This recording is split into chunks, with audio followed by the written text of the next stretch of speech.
Maclaurin series is a method of polynomial representation to approximate a curve that is difficult to evaluate.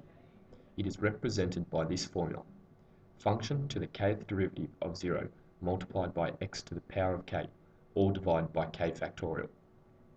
To evaluate a function, for example sin x, we first take several derivatives as shown here. The first derivative is cos x, the second negative sin x, then negative cos x. As the fourth derivative is the same as the first, we stop and evaluate each derivative at the point of expansion, in this case at x equals 0. We substitute these values into the formula and simplify. We can see a pattern forming here and collect the terms into one simple expression.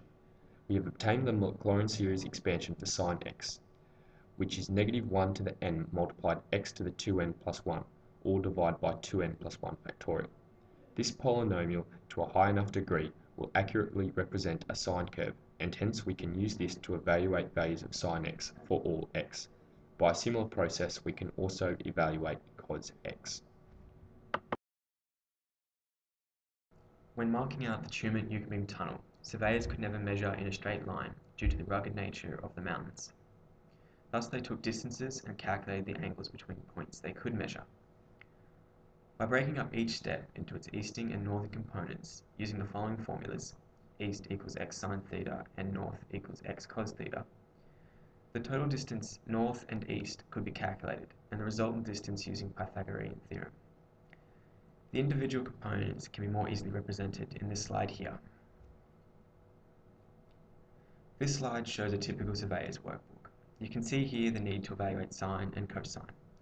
But the Tumut-Yucca tunnel was completed in 1959, before the use of calculators was widespread.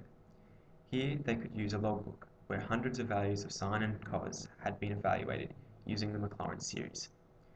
For instance, to approximate cos 30, we first expand the series to obtain the polynomial, then substitute in the correct angle in radians to evaluate. We can see, compared to the exact value of cos, that we have an answer to a high degree of accuracy.